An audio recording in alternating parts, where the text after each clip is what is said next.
ಈ ದಿನ ನಾನು ಸಿಂಪಲ್ ಮಿಡಿನ ಯಾವ ರೀತಿ ಹೊಲಿಯೋದು ಅನ್ನೋದನ್ನ ತೋರಿಸ್ಕೊಡ್ತೇನೆ. ಇದು 12ರಿಂದ 14 ವರ್ಷದ ಮಕ್ಕಳ ಸೈಜು. ಅಳತೆ ಈ ರೀತಿ ಇದೆ. ಪೂರ್ಣ ಉದ್ದ 25 ಇಂಚು, ಆಸನದ ಸುತ್ತು 35 ಇಂಚು, ಸೊಂಟದ ಸುತ್ತು 27 ಇಂಚು. ನೋಡಿ, ಬಟ್ಟೆನ ಮೊದಲು ಅಗಲನ ಮಧ್ಯಕ್ಕೆ ಫೋಲ್ಡ್ ಮಾಡಿಕೊಂಡು ಮತ್ತೆ ಉದ್ದನ ಈ ರೀತಿಲಿ ಫೋಲ್ಡ್ ಮಾಡ್ಕೊಂಡಿದ್ದೀನಿ. 2 ಫೋಲ್ಡ್ ಇದ್ದಿದ್ದು ನನ್ನ ಸೈಡಿಗಿದೆ, 1 ಫೋಲ್ಡ್ ಇದ್ದಿದ್ದು ಎಡಭಾಗ ಸೈಡಿಗಿದೆ. ಈಗ ಮೊದಲಿಗೆ ಇಲ್ಲಿಂದ ಇಲ್ಲಿಗೆ ಒಂದು ಸ್ಟ್ರೈಟ್ ಲೈನನ್ನು ಹಾಕಬೇಕು. ಇಲ್ಲಿಂದ ಇಲ್ಲಿಗೆ ಎಷ್ಟು ಮಾರ್ಕ್ ಮಾಡಬೇಕು ಅಂದರೆ, ಪೂರ್ಣ ಉದ್ದ 25 ಇಂಚಿದೆ, ಅದಕ್ಕೆ 2.5 ಇಂಚು ಹೊಲಿಗೆ ಅಂಶನ ಸೇರಿಸಿ 27.5 ಇಂಚಿಗೆ ಮಾರ್ಕ್ ಮಾಡಬೇಕು. ಅದೇ ರೀತಿ ಇಲ್ಲಿಂದ ಇಲ್ಲಿಗೆ 27.5 ಇಂಚಿಗೆ ಮಾರ್ಕ್ ಮಾಡಬೇಕು. ಈ ಮಾರ್ಕಿಂದ ಈ ಮಾರ್ಕಿಗೆ ಒಂದು ಲೈನ್ ಹಾಕಬೇಕು. ನೆಕ್ಸ್ಟು ಇಲ್ಲಿಂದ ಇಲ್ಲಿಗೆ ಆಸನದ ಸುತ್ತು 35 ಇಂಚಿದೆ, ಅದರ ಅರ್ಧ ತೆಕ್ಕೋಬೇಕು, ಅಂದರೆ 17.5 ಇಂಚು. ಇಲ್ಲಿಂದ ಇಲ್ಲಿಗೆ 17.5 ಇಂಚಿಗೆ ಮಾರ್ಕ್ ಮಾಡಬೇಕು. ಅದೇ ರೀತಿಯಲ್ಲಿ ಇಲ್ಲಿಂದ ಇಲ್ಲಿಗೆ 17.5 ಇಂಚಿಗೆ ಮಾರ್ಕ್ ಮಾಡಬೇಕು. ಈ ಮಾರ್ಕಿಂದ ಈ ಮಾರ್ಕಿಗೆ ಒಂದು ಲೈನ್ ಹಾಕಬೇಕು.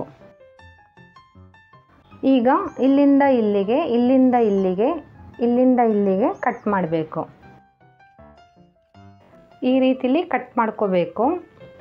ಈಗ ಕಟ್ಟಿಂಗ್ ಆಗಿದೆ ನೋಡಿ. ಈ ಥರ 2 ಫೋಲ್ಡ್ ಇದ್ದ ಸೈಡು ಮಿಡಿದು ಉದ್ದ, ಈ ಥರ ಕಟ್ಟಾಗಿರೋ ಸೈಡು ಮಿಡಿದು ಅಗಲ. ಉದ್ದ 2 ಪೀಸ್ ಇದೆಯಲ್ಲ, ಈ 2 ಪೀಸನ್ನು ಒಂದಕ್ಕೊಂದು ಜಾಯಿನ್ ಮಾಡ್ಕೋಬೇಕು. ನೋಡಿ, ಈ ಥರ ಜಾಯಿನ್ ಮಾಡ್ಕೋಬೇಕಾದ್ರೆ ಇವಾಗ ಈ ಡಿಸೈನು ಈ ಕಡೆಗೆ ಫೇಸ್ ಮಾಡ್ತಾ ಇದೆ.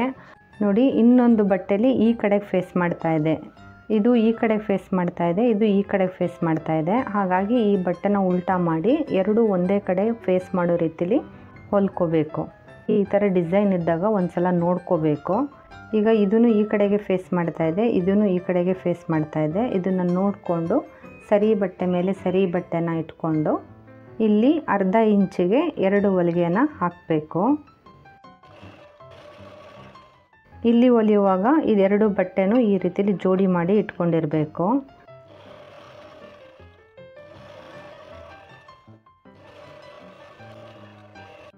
ಈಗ ಇದರ ಮೇಲೆ ಇನ್ನೊಂದು ಸ್ಟಿಚ್ಚನ್ನು ಹಾಕಬೇಕು.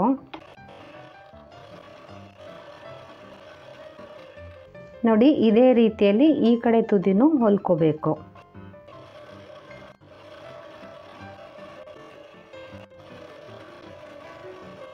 ನೋಡಿ, ಈ ರೀತಿಲಿ ಎರಡೂ ಕಡೆನೂ ಹೊಲ್ಕೋಬೇಕು. ಈಗ ಈ ಥರ ಹೊಲ್ಕೊಂಡಾದ್ಮೇಲೆ ನೋಡಿ, ಈ ಥರ ಶೀದ್ ಡಿಸೈನು ಈ ಥರ ಮೇಲ್ಗಡೆ ಬರೋ ರೀತಿಲಿ ಇಲ್ಲಿ ಅರ್ಧ ಇಂಚಿಗೆ 2 ಫೋಲ್ಡನ್ನ ಮಾಡಿ ಹೊಲಿಬೇಕು. ಅರ್ಧ ಇಂಚಿಗೆ 2 ಫೋಲ್ಡ್ ಮಾಡಿ ಈ ತುದಿಯಲ್ಲಿ ಹೊಲಿಬೇಕು.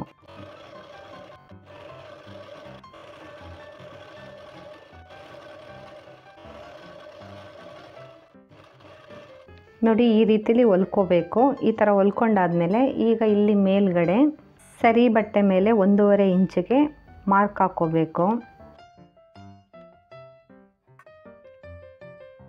ಇದೇ ರೀತಿಯಲ್ಲಿ ಫುಲ್ಲು ಮಾರ್ಕ್ ಹಾಕೋಬೇಕು.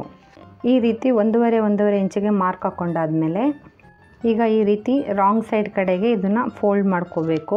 ಫೋಲ್ಡ್ ಮಾಡಿಕೊಂಡು 1/4 ಇಂಚಿಗೆ ಈ ರೀತಿಲಿ ಬಟ್ಟೆನ ಮಡಿಸ್ಕೊಂಡು ಈ ತುದಿಗೆ ಒಂದು ಸ್ಟಿಚ್ಚನ್ನು ಹಾಕಬೇಕು. ಇಲ್ಲಿ ನಾವು 2 ಬಟ್ಟೆನ ಸೇರಿಸಿ ಹೊಲ್ದಿರೋದು ಮತ್ತು ಇಲ್ಲಿ ಸ್ಟಿಚ್ ಆಗಿರೋದು ಇದೆರಡು ಮ್ಯಾಚ್ ಆಗೋ ರೀತಿಲಿ ಈ ಥರ ಇಟ್ಕೊಂಡು ಹೊಲಿಬೇಕು. ಈ ಥರ ಸಣ್ಣ ಸಣ್ಣದೆಲ್ಲ ನಾವು ಸರಿ ಮಾಡಿಕೊಂಡ್ರೆ ಫಿನಿಶಿಂಗ್ ಯಾವಾಗಲೂ ಚೆನ್ನಾಗಿ ಬರುತ್ತೆ.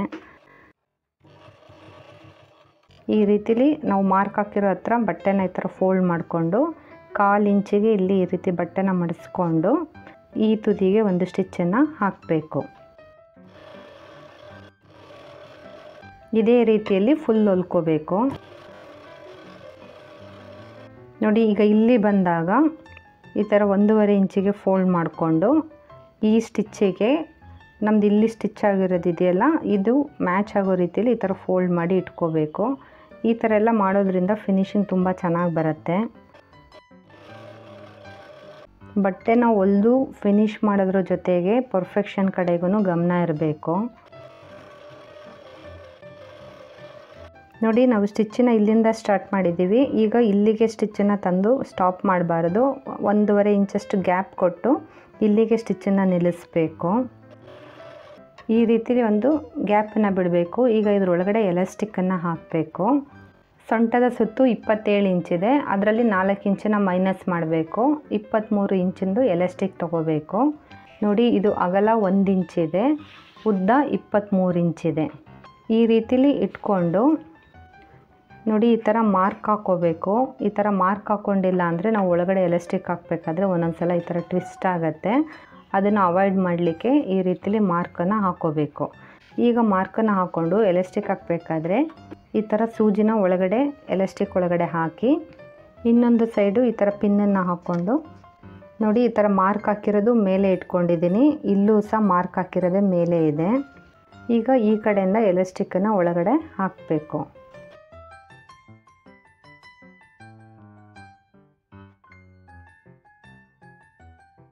ನೋಡಿ ಈ ರೀತಿಲಿ ಫುಲ್ಲು ಒಳಗಡೆ ಎಲಾಸ್ಟಿಕ್ಕನ್ನು ಹಾಕಬೇಕು.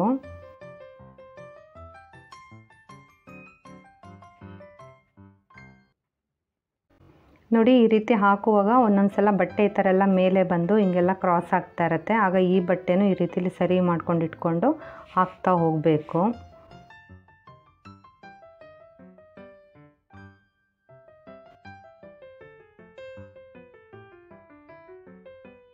ನೋಡಿ ನಾವು ಈ ಥರ ಎಲಾಸ್ಟಿಕ್ ಹಾಕಬೇಕಾದ್ರೆ ಇದು ಈ ಥರ ಹಿಂಗೆ ಕೆಳಗಡೆ ಬರ್ತಾ ಇರುತ್ತೆ. ಅದನ್ನು ನಾವು ಬಟ್ಟೆನ ಈ ಥರ ಸರಿ ಮಾಡಿ ಈ ಥರನೇ ಸರಿಯಾಗಿ ಇಟ್ಕೋಬೇಕು. ಇದನ್ನು ಗಮನದಲ್ಲಿ ಇಟ್ಕೊಂಡು ಎಲಾಸ್ಟಿಕ್ಕನ್ನು ಹಾಕ್ತಾ ಹೋಗಬೇಕು. ಎಲಾಸ್ಟಿಕ್ಕನ್ನು ಇನ್ನೊಂದು ಮೆಥಡಲ್ಲೂ ಹಾಕ್ಬೋದು. ನಾನು ಮುಂದೆ ಯಾವುದಾದ್ರು ವೀಡಿಯೋಸ್ಗಳಲ್ಲಿ ಎಲಾಸ್ಟಿಕ್ ಹಾಕೋದು ಬಂದಾಗ ಆ ಮೆಥಡನ್ನು ತೋರಿಸ್ತೇನೆ.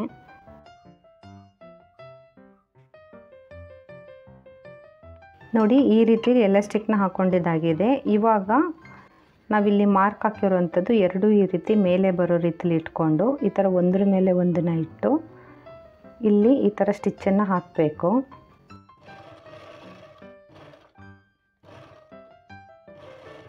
ಈ ಥರ ಸ್ಟಿಚ್ಚನ್ನು ಹಾಕಿದ ಮೇಲೆ ಇಲ್ಲಿ ಲಾಕ್ ತುಂಬ ಸಲ ಲಾಕನ್ನು ಮಾಡಿ ಈ ರೀತಿ ಹೊಲ್ಕೊಂಡಾದ್ಮೇಲೆ ಎಲಾಸ್ಟಿಕ್ಕನ್ನು ಈ ರೀತಿಲಿ ಒಳಗಡೆ ಹಾಕೋಬೇಕು. ನೋಡಿ ಎಲಾಸ್ಟಿಕ್ಕನ್ನು ಹೊಲ್ಕೊಂಡಾದ್ಮೇಲೆ ಈ ರೀತಿ ಒಳಗಡೆ ಎಲಾಸ್ಟಿಕ್ಕನ್ನು ಹಾಕಿ ಈಗ ಈ ಗ್ಯಾಪನ್ನು ಹೊಲಿದು ಫಿನಿಶ್ ಮಾಡಬೇಕು. ನೋಡಿ ಈ ರೀತಿಲಿ ಹೊಲ್ಕೊಂಡಾದ್ಮೇಲೆ ಒಂದು 2-3 ಸಲ ಈ ರೀತಿಲಿ ಮಾಡಬೇಕು. ಏನು ಬಟ್ಟೆ ಇದೆ ಇದು ಈಕ್ವಲಾಗಿ ಎಲ್ಲ ಕಡೆನೂ ಸ್ಪ್ರೆಡ್ ಆಗೋ ರೀತಿಲಿ ಈ ಥರ ಎಳೆದಿಟ್ಕೋಬೇಕು. ನೋಡಿ ಈ ರೀತಿ ಎಲಾಸ್ಟಿಕ್ ಹಾಕ್ಕೊಂಡು ಹೊಲ್ಕೊಂಡು ರೆಡಿ ಆದಮೇಲೆ ಈಗ ಇಲ್ಲಿ ಮಧ್ಯಕ್ಕೆ ಒಂದು ಸ್ಟಿಚ್ಚನ್ನು ಹಾಕಬೇಕು. ಈ ಥರ ಎಲಾಸ್ಟಿಕ್ ಮಧ್ಯಕ್ಕೆ ಸ್ಟಿಚ್ಚನ್ನು ಹಾಕಿಲ್ಲ ಅಂದರೆ ಯೂಸ್ ಮಾಡ್ತಾ ಈ ಎಲಾಸ್ಟಿಕ್ ಟ್ವಿಸ್ಟ್ ಆಗುತ್ತೆ. ಅದನ್ನು ಅವಾಯ್ಡ್ ಮಾಡಲಿಕ್ಕೆ ಇಲ್ಲಿ ಮಧ್ಯಕ್ಕೆ ಒಂದು ಸ್ಟಿಚ್ಚನ್ನು ಹಾಕಬೇಕು. ಈಗ ನೋಡಿ ಎಲಾಸ್ಟಿಕ್ ಮಧ್ಯಕ್ಕೆ ಈ ಥರ ಸೂಜಿನ ಹಾಕ್ಕೊಂಡಿದ್ದೀನಿ. ಈಗ ಇದನ್ನು ಗಟ್ಟಿ ಇಟ್ಕೊಂಡು ಈ ಥರ ಎಳೆದಿಟ್ಕೋಬೇಕು. ಎಳೆದಿಟ್ಕೊಂಡು ಮಧ್ಯಕ್ಕೆ ಸ್ಟಿಚ್ಚನ್ನು ಹಾಕಬೇಕು. ನೋಡಿ ಈ ಥರ ತುಂಬ ದೂರ ಇಟ್ಕೊಂಡು ಎಳ್ಕೋಬಾರ್ದು. ಒಂದು 2 ಇಂಚಷ್ಟೇ ಇಟ್ಕೊಂಡು ಈ ಥರ ಎಳೆದಿಟ್ಕೊಂಡು ಸ್ಟಿಚ್ಚನ್ನು ಹಾಕಬೇಕು. ಇದೇ ರೀತಿಲಿ ಫುಲ್ಲು ಹೊಲ್ಕೋಬೇಕು. ಈ ರೀತಿಲಿ ಫುಲ್ಲು ಹೊಲ್ಕೋಬೇಕು. ನೋಡಿ ಮಿಡಿ ಹೊಲಿದು ರೆಡಿಯಾಗಿದೆ. ಈಗ ಇಲ್ಲಿ ಎಲಾಸ್ಟಿಕ್ ಹತ್ರ ಎಷ್ಟು ನೀಟಾಗಿ ಬಂದಿದೆ. ನೀವು ಕೆಲವು ಕಡೆ ನೋಡ್ಬೋದು ಎಲಾಸ್ಟಿಕ್ ಬಟ್ಟೆ ಈ ಥರ ಕಾಣಿಸ್ತಾ ಇರುತ್ತೆ. ಅದನ್ನು ಅವಾಯ್ಡ್ ಮಾಡಲಿಕ್ಕೆ ನಾನು ಹೇಳ್ಕೊಟ್ಟಿರೋ ಟಿಪ್ಸನ್ನು ಯೂಸ್ ಮಾಡಿಕೊಂಡು ಹೊಲಿಬೇಕು.